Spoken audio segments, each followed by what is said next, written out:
Hola, ¿qué tal amigas, amigos, televidentes en Extra Plus? Un gusto saludarles, darles la bienvenida a esta edición Sumando Vigores con la que estamos arrancando esta nueva semana informativa en Extra Plus. Y arrancamos con Iván Uriarte en esta ocasión, escritor, académico, investigador, para hablar acerca de Rubén Darío. Estamos en los días... académico no, es lo único. Pero sí te has dedicado a estudiarlo No, y a dar conferencias. Sí, claro, pero académico quiere decir que pertenezco a la academia. Sí, ok, ¿verdad? Okay, tal vez por ahí no, pero sí conferencista. No, Juan. Claro, y académico en el sentido estudioso de la literatura. Eso, por ahí quería irme yo, sí. Porque justamente hablamos de la interculturalidad de Rubén Darío la vez anterior que estuvimos conversando. Sí, es cierto, claro que sí. Y qué mejor estas fechas, enero, febrero de cada año, cuando recordamos el nacimiento y el fallecimiento temprano de Rubén Darío, 49 años apenas, que es una nada. Sí, así es, murió chavalito. Sí, murió entero. Y mi amigo, el doctor Tenorio Sarria, dice que Rubén no murió, que murió de cirrosis. Uh-huh. Es decir, que él hubiera podido seguir viviendo. Uh-huh. Porque la cirrosis no la tenía tan avanzada. Ya. ¿Verdad? Y lo que realmente lo llevó a la tumba fue la estocada que le dio el doctor de baile con Escolástico Lara.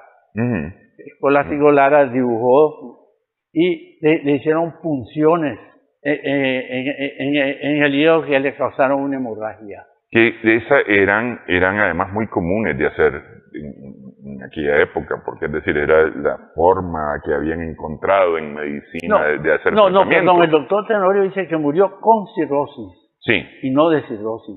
Con cirrosis. Uh-huh. Sí. Que hay ahí, ¿verdad? Algo que hay que notar, que murió con cirrosis. ¿Qué quiere decir? Que hubiera seguido viviendo, porque Darío, antes de morir, cuando estuvo con el autor de Los Últimos Días de Rubén Darío, ¿verdad? Él estaba haciendo planes incluso de irse a Buenos Aires, recomendando a su hijo Rubén Darío Contreras. Él estaba haciendo planes, nunca pensó que se iba a morir. En realidad, de baile se precipitó. Pero bueno, además, Rubén Darío, pero sí tenía una cosa, que estaba deprimido en ese momento. Había dejado a su reina Paca en España para emprender el viaje hacia estos lados. Eso de alguna manera él lo golpea también en su estado anímico. Es decir, lo que quiero decir es que el estado anímico no le contribuyó al estado físico, ¿verdad? Muy por el contrario, pudo más bien haberlo deteriorado más rápido. Aunque quien se ha ocupado de eso y de manera cruel es Sergio Ramírez. En Margarita está linda la mar, uh-huh. Que realmente es casi... Es decir, Rubén como personaje ahí es un patán. Es un borracho al que le leen las tapas, etc. Yo no sé, Sergio, cómo tuvo el coraje de utilizar el nombre de Darío y no...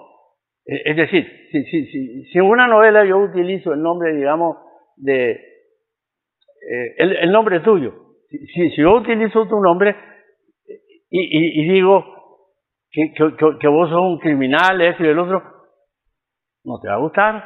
Te va a poner diciendo, mira, son calumnias, por favor, trátame bien, o decir la verdad sobre mí, porque yo no soy personal, soy una persona real. Y el problema de Margarita Salinas de la Mar es que Darío es una figura internacionalmente conocida. Entonces Sergio lo quiso explotarla. Pero bueno, a mí me parece que ahí hay parte de un mito que de alguna manera deberá desmitificarse en algún momento, que Rubén Darío el borracho, porque es decir, eso nos han vendido durante mucho tiempo, Rubén Darío borracho. Y él viene a acentuarlo. Sí. Por eso, él aprovecha ese mito. Me parece a mí que un mito totalmente incorrecto, y aquí lo hemos tratado ya varias veces, por cuanto una persona bajo los efectos del alcohol no tiene el genio ni el talento que tenía Rubén Darío. Que tomara es una cosa, ¿ah? Pero que su genio y su talento fueran producto del alcohol es otra cosa muy distinta, ¿eh? Porque yo entiendo que nada tenía que ver. Además, un borracho es incumplidor, es impuntual, es incorrecto. Escribe disparate. Sí, y Rubén Darío nada que ver. No. Sí. Él sus crónicas las ponía en el correo porque creo que el barco tardaba de 15 a 20 días en llegar. Por eso, él era un ser responsable. No. A medianoche estaba terminando sus crónicas. Así es. Y ese no es producto de una borrachera. Pero además hay una cosa que yo le he explicado a los muchachos en unos cursos sabatinos recién venidos de Estados Unidos que asumí, de que Darío, en primer lugar, llega a Chile, que es un país vinícola. Después, Argentina, otro país vinícola, ¿verdad? España, igual, se bebe vino, ¿verdad? A la hora de las comidas, muy naturalmente. En Francia, es decir, cuando yo estaba a tabla, habían 3 o 4 clases de vino, porque hay vinos espumantes, hay vinos secos, etcétera. Pues para cada comida hay un tipo de vino. Entonces, también debemos de tomar en cuenta de que Darío era invitado frecuentemente a reuniones donde lo más natural era tomar. O sea que al final de cuentas el alcoholismo de Darío fue social, digámoslo de alguna manera. Sí, es que eso, es decir, lo que pasa es que nuestra cultura es tomar agua o tomar fresco. Esa es nuestra cultura aquí en Nicaragua. Para Europa, lo normal es tomar un vino en las comidas, en el almuerzo, en la cena, tomar un vino.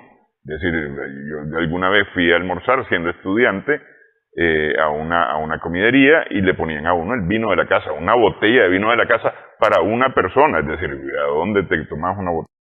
Mentira, ¿no? Te tomas una copita, si acaso, un par de copitas, pues, pero no te almorzás una botella. Pero te la ponen, pues. Así es, sí, así es. Sí. Además hay otra cuestión de que Darío tenía crisis, es decir, como tenemos todos, como por ejemplo cuando muere Doña Rosa, él la rompe, se pierde 8 días, y entonces sus amigos lo rescatan y le recuerdan que tiene el compromiso de escribir la Marcha Triunfal, es decir, que no se llamaba la Marcha Triunfal, era un poema para celebrar el segundo centenario de la independencia de Argentina, ¿verdad? Y entonces lo llevan a la isla de Martín, ¿verdad? Y ahí se recupera y escribió el poema en 24 horas, y en 24 horas estaba poniéndolo en el correo, en el barco que iba a Buenos Aires, y cuando llegó a Buenos Aires lo recibieron. Es decir, el poema lo publicaron en La Nación en página doble. El himno a la Argentina, más bien, ¿no? El himno a la Argentina, ¿no era? No, la Marcha Triunfal. La Marcha Triunfal. Pues sí, fue la Marcha Triunfal. Okay. Claro, ese fue el poema para festejar el segundo centenario de la independencia argentina. Nunca ha habido un poema más adecuado, más perfecto, es el rescate de todo el medievo. Está lleno de todos los sonidos de la guerra, de la tragedia y de la alegría, ¿verdad? Además, no hay en la lengua española un poema más sonoro, de más grandes sonoridades que la Marcha Triunfal. Y la prueba está que es el regalo de los declamadores. así como Granada de Agustín Lara, Ujú. ¿verdad? Es el regalo de los tenores. El tenor que te canta bien Granada sencillamente se gradúa. Entonces, los declamadores, el declamador que se faja con la marcha triunfal, se gradúa. Ya, claro, claro.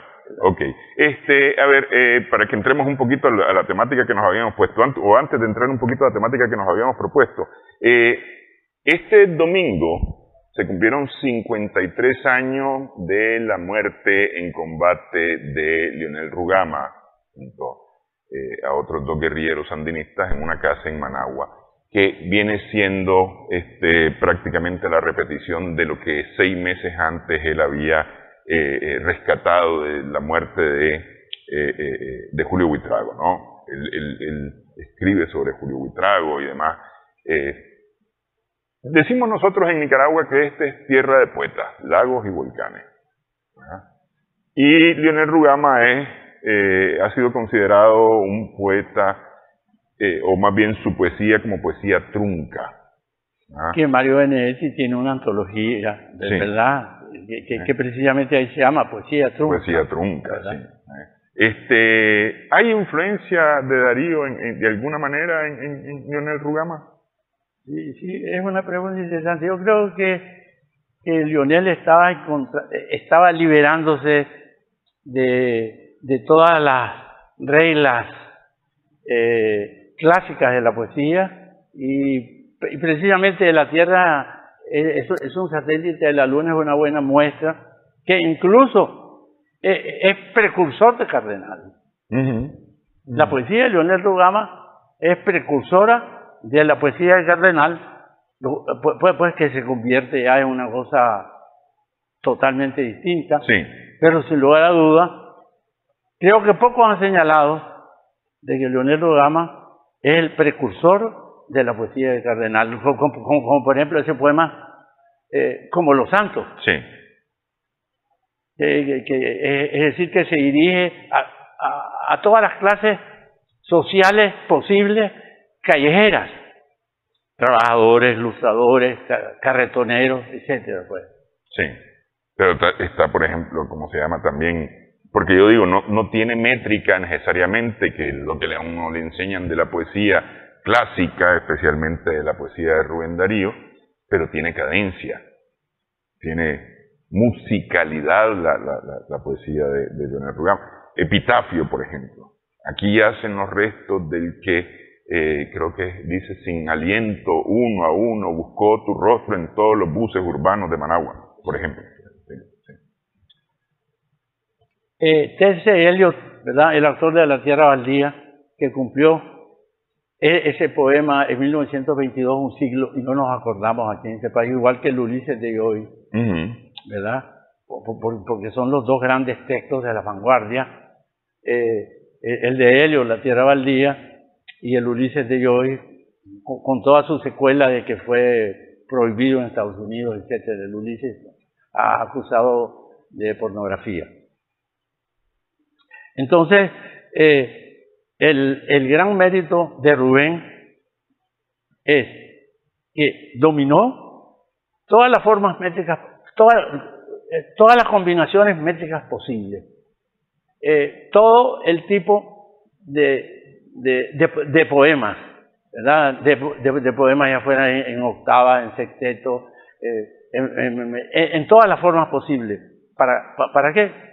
Para llegar al poema en prosa, que es la verdadera liberación, y que no significa que se puede escribir cualquier cosa, pues cualquier cosa.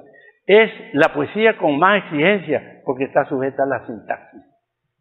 Y es precisamente la puerta de la modernidad, que son los poemas en prosa de Baudelaire, ¿verdad? Baudelaire, que era uno de los modelos de Darío, ¿verdad? Y los poemas en prosa que están en algunas antologías de Darío están poemas en prosa, ¿verdad? Que son desconocidos de la mayor parte de nuestros lectores, porque el gran problema es que Darío no logra todavía permear la cultura o entrar en la cultura del pueblo nicaragüense.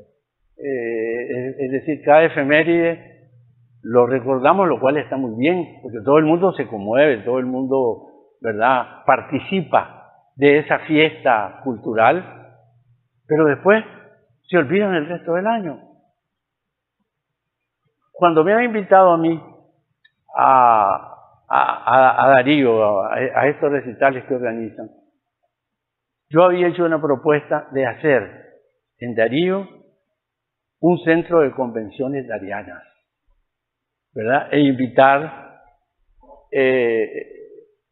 grandes estudiosos de Francia, de Estados Unidos, quiero decir hispanistas, ¿verdad? Hispanistas, para que impartan cursos y todas estas musas darianas, ponerlas a estudiar. Si no es cuestión es decir, es que las musas darianas aquí son un adorno.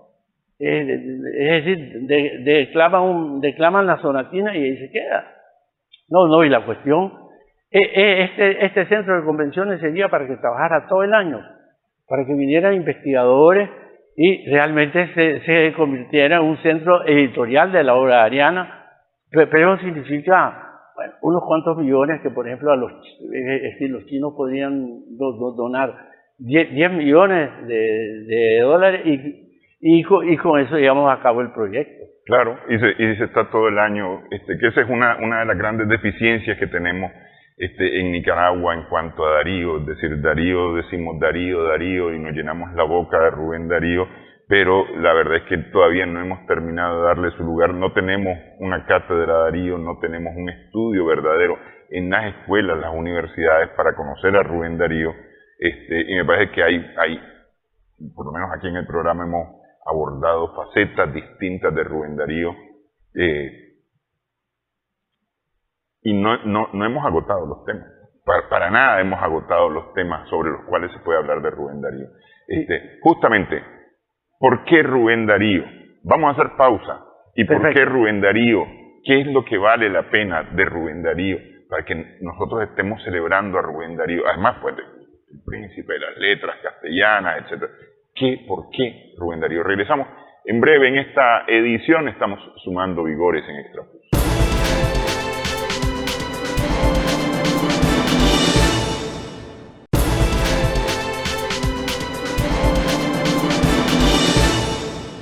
Continuamos sumando vigores en Extra Plus. Estamos conversando con Iván Uriarte, escritor, que entre lo que ha estudiado por supuesto a Rubén Darío, que a mí me parece que de alguna forma todos deberíamos algo sacarle a Rubén Darío. ¿Qué vale la pena o por qué deberíamos los nicaragüenses preocuparnos por este Rubén Darío? Yo diría más bien qué es lo imprescindible, ¿verdad?, en lo que se refiere a la obra dariana. Creo que el texto primordial, y creo yo que la mayor parte de los muchachos lo leen, yo no sé si de buena gana, pero que es un texto delicioso de la autobiografía de Darío. Eso es realmente imprescindible. Después está un fascículo muy pequeño que es Historia de mis libros.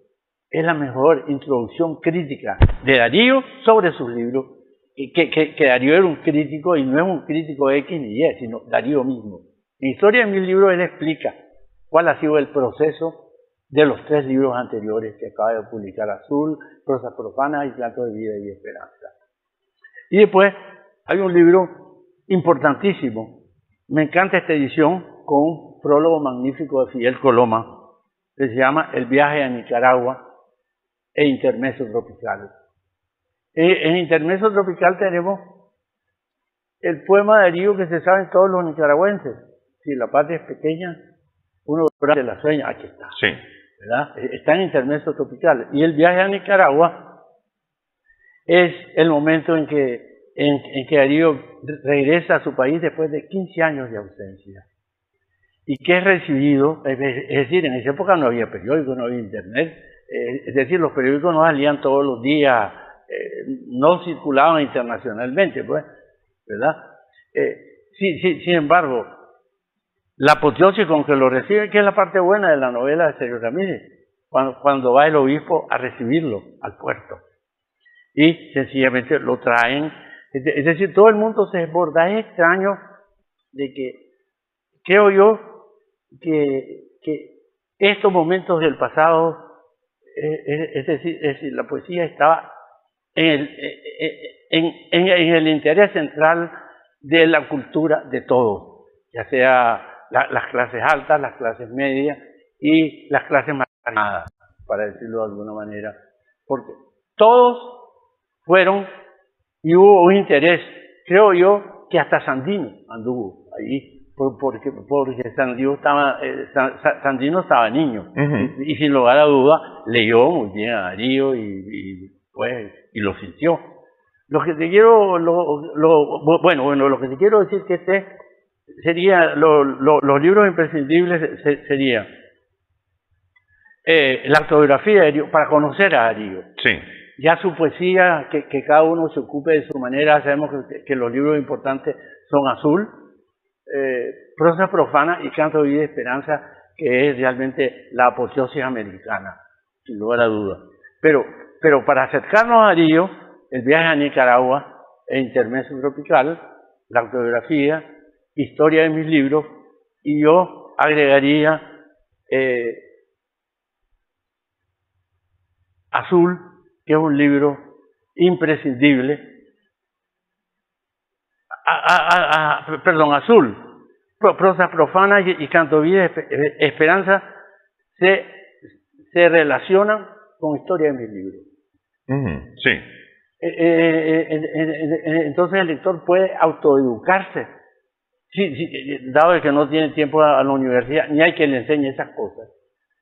Lee a Darío a ratos, lee historia de mis libros, lee en la autobiografía todo el proceso de cómo Darío se fue a Chile, de cómo es el primero en recorrer Centroamérica y estudiar la poesía centroamericana, la salvadoreña.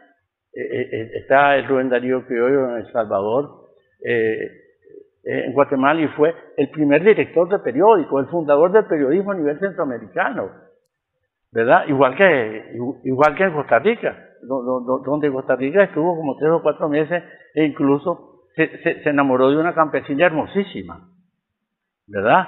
Etcétera. No perdió los pedales. No sé qué realmente era un fauno. Era mujeriego el Rubén Darío. No era mujeriego, sí. Claro que sí. Era un poco solapadón, porque lo de la campesina ha costado de que lo investigue, ¿entendés? Dice que tenía unos pechos soberbios y unas pantorrillas extraordinarias, ¿verdad? De hermosa. ¿Verdad? Pero es decir, esa por ejemplo es una faceta de Rubén Darío de la cual casi no se habla. Es decir, aunque esté el libro de Hildo Sol, Rubén Darío y las mujeres, ¿verdad? Pero se ocupa más bien de las relaciones oficiales, sí, ¿verdad? No se ocupa de los amores de Darío. Hace falta ese libro, ¿verdad? Las relaciones amorosas de Darío, porque en el Brasil, es decir, cuando fue al Brasil fue recibido apoteósicamente, como sucedía a donde fuere. Pero ahí se encontró con una dama millonaria que lo invitó a su mansión y que tenía todos sus libros empacados en cuero, ¿verdad? Y que tuvo un amorío con él, porque la mujer estaba enamorada de Darío. Y él tuvo, desde luego, no iba a echarte atrás, ¿verdad? Tuvo un amorío con ella y se ignora por qué Darío no se casó con ella. Porque de alguna manera, aunque probablemente había algo legal, porque él estaba casado con la Rosario Murillo. Y entonces, pero lo que te quiero decir es que los amores de Rubén Darío, se podría llamar el libro. Y es extraño que Arellano no lo ha hecho, que es nuestro mejor investigador, y que todos los resquicios de Arellano él los ha estudiado, sobre todo el Darío cuentista. El mejor libro que se ha escrito y el más, podríamos decir, el más completo y el estudio más sistemático, que es un manual literario, es El cuentista Rubén Darío. de Jorge Eduardo Arellano, pues Sí. con quien hemos podido conversar aquí en el No, programa. desde luego. A propósito Jorge realmente es un portento, y yo incluso en un trabajo que tengo sobre él digo que si Darío comenzó a leer, aprendió a leer a los 3 años, Jorge Eduardo comenzó a leer a Darío a los 3 años, ¿verdad? Para poder tener una visión tan amplia y completa de Darío. Es decir, Jorge Eduardo, no hay detalle que desconozca de Darío. Bueno, vamos a aprovechar y ya nos vamos a poner a trabajar en eso para poder hablar de él sobre las mujeres de Rubén Darío. Ajá, bueno, claro. Vamos a ver qué sabe el doctor Arellano, que le he encontrado, si no es que ha hecho de guardador de la vida privada de Rubén Darío. Vamos a procurarle por ahí.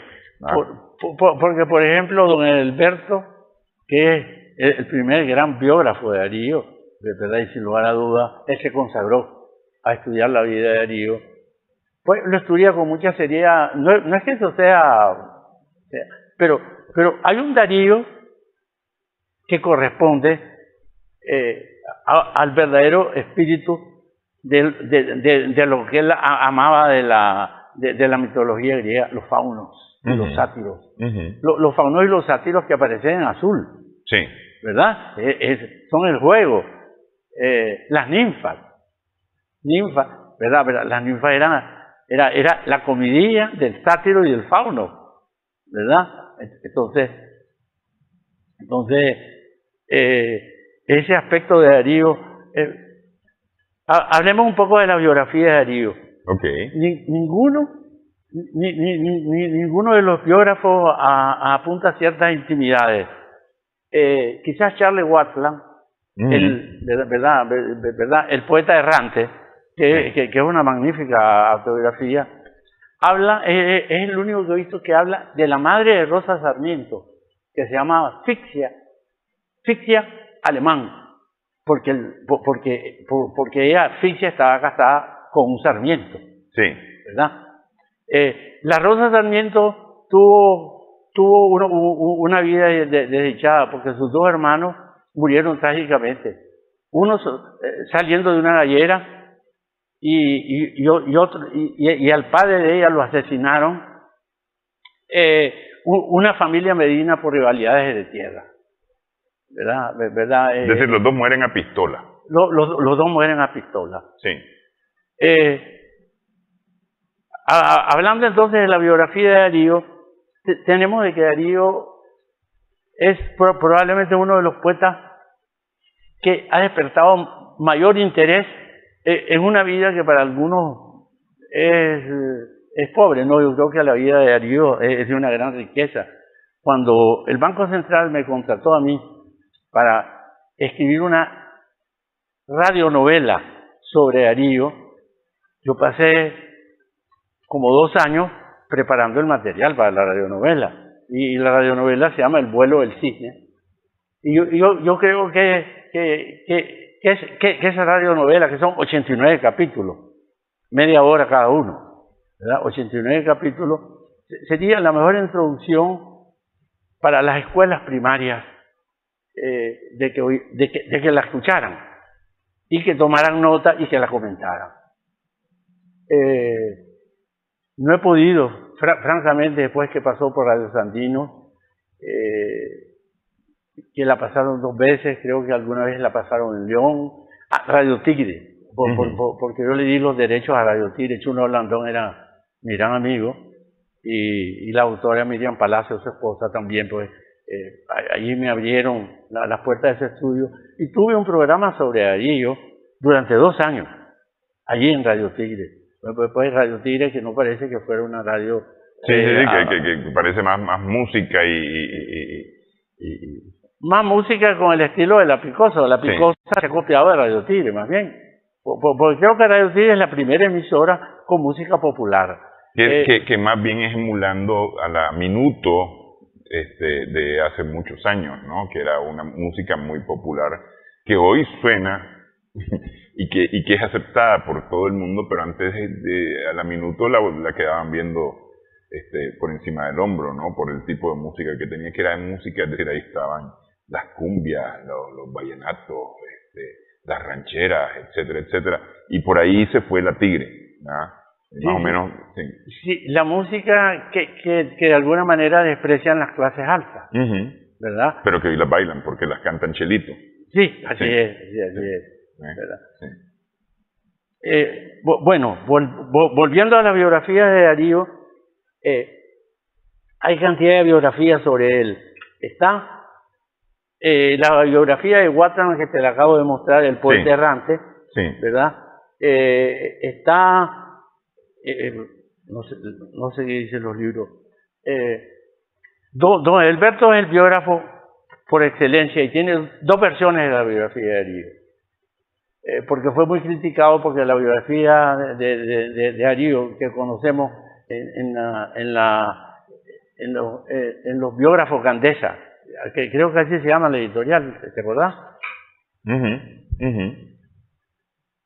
Es decir, al final era un poco confusa cuando Darío va a los países de Europa Central y escribe un libro de crónicas contrapunteado, de las tierras solares a las tierras de bruma, ¿verdad? Que es un libro que es un libro muy bonito y es un contrapunto, porque él venía de Marruecos, de Sevilla, de Granada, ¿verdad? De los Mediterráneos. Claro, de lo que es el Mediterráneo y la Andalucía, o la tierra del Andaluz, ¿verdad? Sí.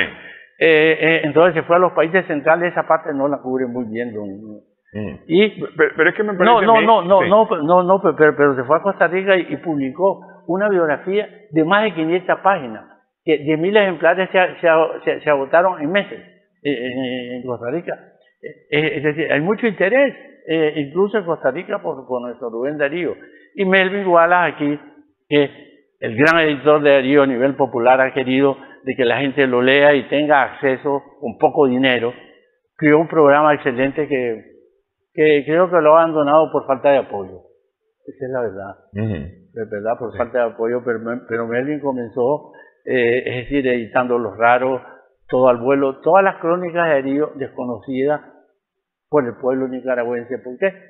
Porque son ediciones muy raras.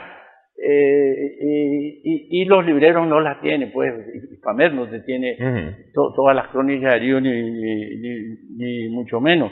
Aunque sí tenemos las ediciones del Banco Central, que además de ser lujosas, como por ejemplo están las novelas, están los cuentos, ¿verdad? Está la prosa política, ¿verdad? Y están sus poemas.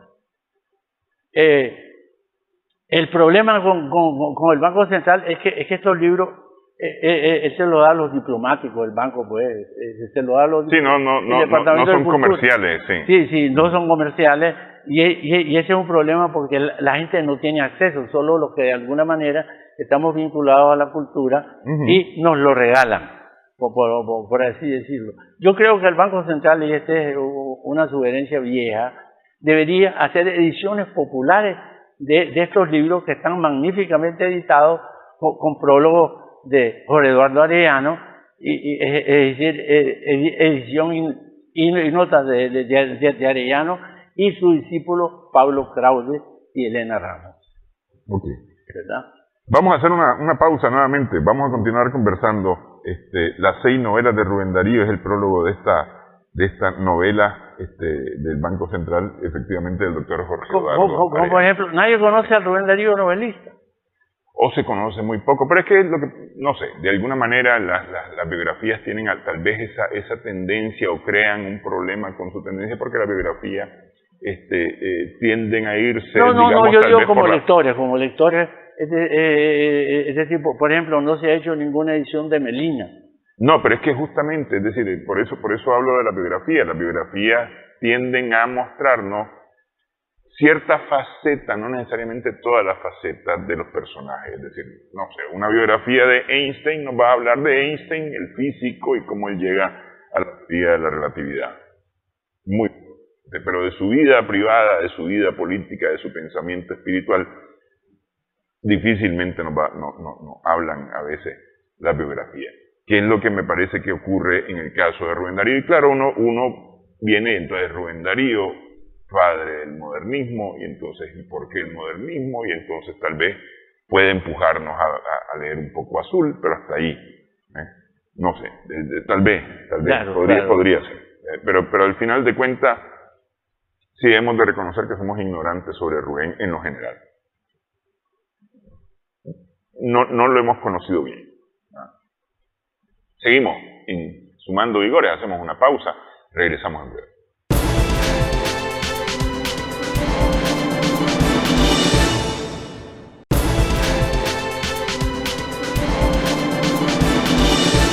Continuamos Sumando Vigores en Extra Plus con Iván Uriarte. Estamos conversando en esta ocasión. Decíamos que él ha estudiado, pues, entre otros, a Rubén Darío, porque él ha estudiado la literatura en general, y entre otros a Rubén Darío, por supuesto. ¿Cuál sería el aporte de Rubén Darío, porque es decir, el padre del modernismo, etcétera, el príncipe de las letras castellanas, pero cuál es su aporte, cómo él aporta a América Latina, a la literatura y a la creación literaria de América Latina?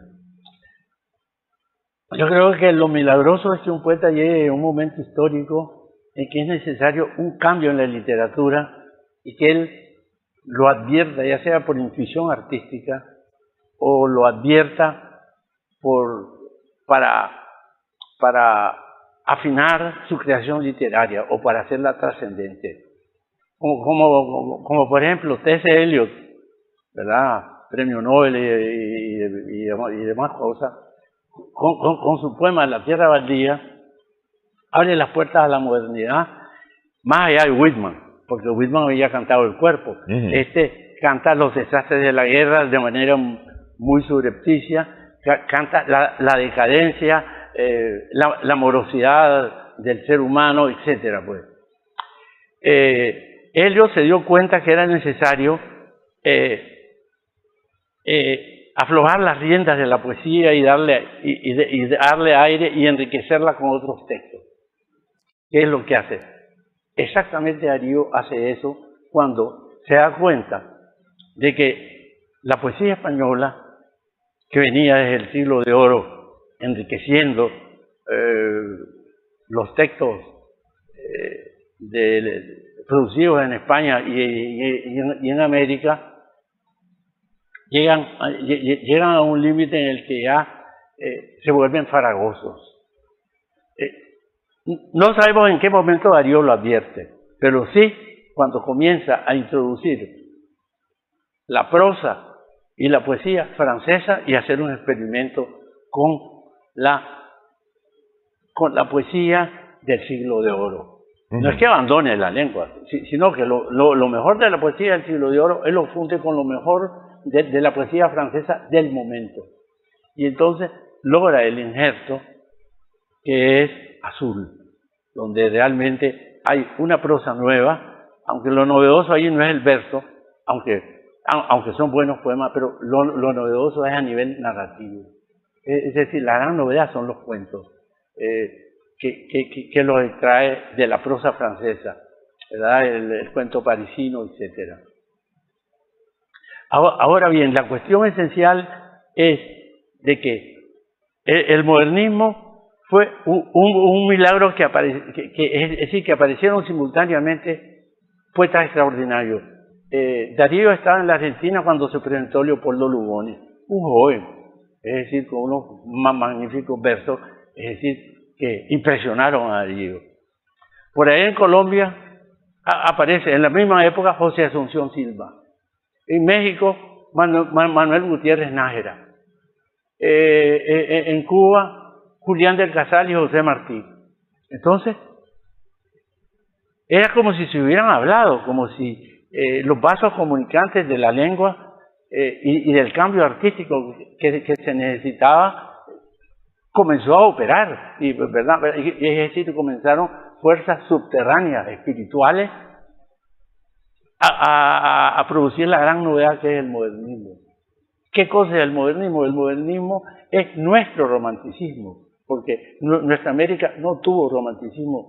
Don Andrés Bello era un neoclásico, es decir, hubo un romanticismo muy pasajero en la Argentina, ¿verdad?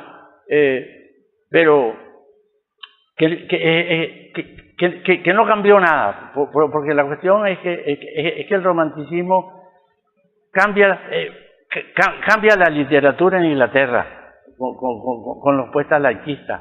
Es decir, en Alemania, por medio del cultivo del sueño y la ensoñación. En Francia, con Victor Hugo, Lamartine y una serie de poetas que admiraba mucho Darío. Entonces, el romanticismo en Europa significa un cambio en el lenguaje literario. Entonces, el modernismo es un cambio en el lenguaje literario de lengua española, pero desde América. En vez de venir de España, viene desde América. Y entonces, nuestro verdadero romanticismo es el modernismo. Porque el que hace la gran renovación a nivel lingüístico, gracias a la visión de Darío, que se dio cuenta de que la literatura española se había empobrecido y ya no podía sacarle más rédito a la grandeza literaria del siglo de oro. Se habían agotado todas las posibilidades. Entonces Darío viene a renovar la expresión literaria. Yo creo que es incorrecto decir la lengua. Una vez yo oí a Julio Valle decir de que Darío nos había enseñado a hablar. Eso es un disparate. Okay. Aunque Julio Valle es muy buen tariano y yo lo respeto mucho, pero fue exagerado. Sí, exagerado. Okay. ¿Pudo haber habido alguien que hiciera eso que hizo Rubén Darío? Es decir, porque ya hay, digamos, como una simiente ahí, hay nacen o se van creando algunos nuevos escritores, pero ¿estos son seguidores de Rubén Darío o pudieron haber aportado como realmente aportó Rubén Darío al español? Bueno, es que el modernismo se convirtió en una escuela y entonces aparecieron poetas modernistas imitadores, ¿verdad? Que no todos tenían la grandeza poética de Darío, de Martí, de Leopoldo Lugones, de José Asunción Silva o de Gutiérrez Nájera, ¿verdad? Que realmente eran buenos poetas. Entonces aparecieron una playa de imitadores del modernismo con poco valor. Pero vi a Darío con la hazaña intertextual de fundir lo mejor de la literatura del siglo de oro con la literatura moderna francesa, es decir, de haber hecho ese injerto que además lo continúa en sus libros de poesía, es decir, en prosas profanas y sobre todo en cantos de vida y de esperanza, ¿verdad?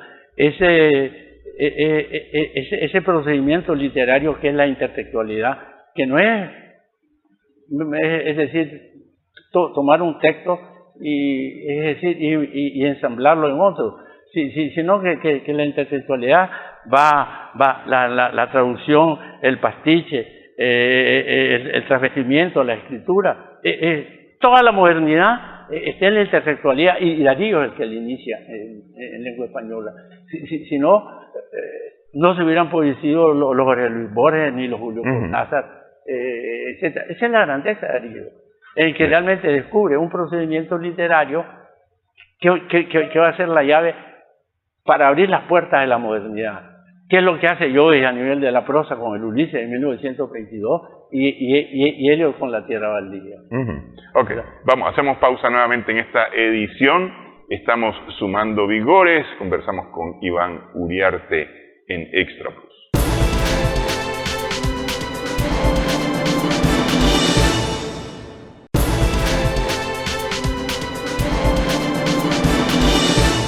Continuamos sumando vigores en Extra Plus, estamos conversando con Iván Uriarte. Solamente hago un rápido paréntesis para leer rápidamente un par de versos de salutación del optimista, de Rubén Darío. Únanse, brillen, secúndense tantos vigores dispersos, formen todos un solo haz de energía ecuménica, que eso es lo que da pie al nombre de este programa, Sumando Vigores. por Rubén Darío. Por Rubén Darío, además, por la necesidad que tenemos en este país de sumar vigores, de juntar todo para hacer de esta patria pequeña una grandota. Creo que Rafael Vargas tiene también un documental sobre Darío que se llama Vigores Dispersos. Vigores Dispersos. Sí, sí. No sé si ustedes podrían ponerse de acuerdo para pasarlo en el club, por ejemplo. Con Rafael Vargas. Sí, sí, con Rafael Vargas. Okay, sí. Como por ejemplo, Darío, no todo el mundo sabe que Darío, aunque él lo cuenta en su autobiografía, tenía una memoria exclusivamente extraordinaria. Es lo que se llama memoria fotográfica. Él pudo leer un diccionario cuando tenía 15 años y estaba trabajando en la Biblioteca Nacional de Managua. Un diccionario, con solo ver una página, se aprendía la página de memoria. Con solo leerla. Es decir, eso es lo que se llama una memoria fotográfica, que son muy raras las personas. En Francia, Gautier y Menéndez y Pelayo en España, pero son muy raros. Pero es que lo extraordinario de eso no es solamente memorizarla, sino entenderlo, comprenderlo y aplicarlo, porque eso es lo que hace Rubén Darío. Claro, pero ¿cómo te explicas vos que se aprendió de memoria en pocos días un diccionario? Y llega donde su jefe, que era un señor guatemalteco, creo yo, llega y le dice, pregúnteme lo que quiera. ¿Vos estás loco? ¿Qué te pasa? Pregunte. Entonces le preguntó 4 o 5 acepciones lexicales y Darío se las dio al tubo. Al pie de la letra ahora. Darío aprendió diccionarios de rima. Por eso también es un magnífico rimador, porque él tenía sus rimas así, ¿verdad? Tenía magnífico oído, era músico, Darío tocaba piano. Y cuando fue niño, se sentaba en la esquina a tocar el acordeón, porque el abuelo le había regalado un acordeoncito y él lo tocaba. O sea que el gran oído de Darío y su memoria son los sentidos más fuertes que se proyectan en su poesía, porque aquí está el ritmo y aquí está la medida silábica de los versos, ¿verdad? Las sílabas, 3 sílabas, 4 sílabas, es decir, el oído va dando los toques silábicos. Pero voy a esto. Darío leyó un prólogo largo y farragoso de Leopoldo Lugones a las montañas del oro. Pero del prólogo extrajo 4 o 5 versos que se le quedaron en la memoria. Esos versos los injertó en Arrufberg. Y están tomados literalmente, yo lo demuestro en mi libro, el libro que se llama La escritura de sus huellas. Yo demuestro en mi libro cómo leyó el prólogo y extrajo los versos que si Darío no los ha incluido en Arrufberg y en Salutación del Optimista, hubieran quedado diluidos, perdidos. El gran poeta también rescata cosas que incorpora a un cuerpo poético o a un cuerpo novelesco y realmente salva del olvido versos aislados. Ahora hizo más. Los motivos del lobo no es un poema inspirado. Es un poema que Darío lo trabajó muchos años a partir de la florecía de San Francisco. Y hubo una florecía que es la que cuenta la historia del lobo. Pero Darío le cambió el final, porque en la florecía de San Francisco el lobo se queda en la aldea y ahí muere de viejo. Pero Darío le cambia ese final, ¿verdad? Es decir, para darle al poema toda su grandeza. Lo que te quiero decir es que Darío tomó fielmente la florecía de San Francisco, las trasladó y las revistió en su poema Los motivos del lobo. Entonces, como ves, Darío se está adelantando de Ernesto Cardenal, que cogió un texto, ¿verdad?, lo injertaba y ese era su poema. Como por ejemplo cuando en Hora Cero hace el retrato de Sandino, que todos creíamos que era él, y era de que estuvo del español que estuvo en el Chipote con Sandino y Barbuengostia. Sí.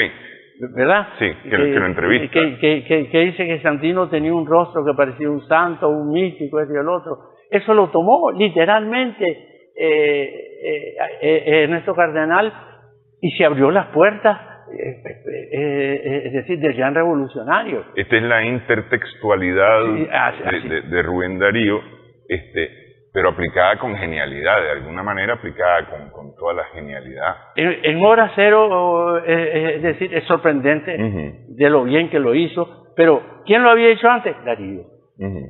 Y Cardenal nunca fue un gran lector de Darío. Él lo aprendió de Ezra Pound, ¿verdad? A quienes tradujeron él y José Coronel Brutecho, ¿verdad? Y Ezra Pound es de la idea que en poesía todo es posible. Coger textos históricos, sociológicos, matemáticos, etcétera, y meterlo en un poema, porque con un poema se puede hacer todo. La poesía es como decir, es un cuerpo múltiple, ¿verdad? Y eso es lo que hace Pavón en Los Cantos, que es su gran libro, una especie de divina comedia del siglo XX, y lo que hace Cardenal a veces, es decir, que a veces llega al abuso, como en El Estrecho Dudoso, donde yo cuando he dado clase con mis alumnos les digo que ese poema es más dudoso que estrecho, porque de los 5.000 versos que tiene, ni uno solo es de Cardenal. Todo está tomado de las cartas de relación de Hernán Cortés, de Gil González Dávila, de Américo Vespucho, etcétera. Entonces es la hazaña en El Estrecho Dudoso, ¿verdad? De un poeta. Pero antes que se nos acabe, porque ya producción me va a venir a decir que nos acaba el tiempo, justamente, sin prosas profanas, sin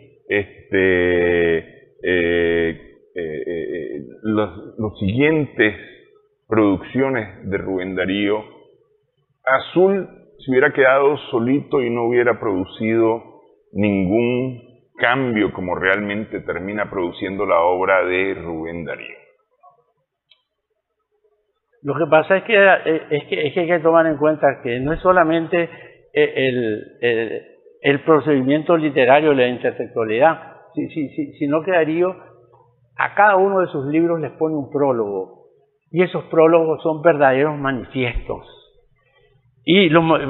pero son los manifiestos de un hombre solo, ¿verdad? De un hombre que se siente solo, que está, es decir, enfrentando a sus enemigos, porque hay que ver de que la gente vituperaba lo que estaba haciendo Darío, ¿verdad?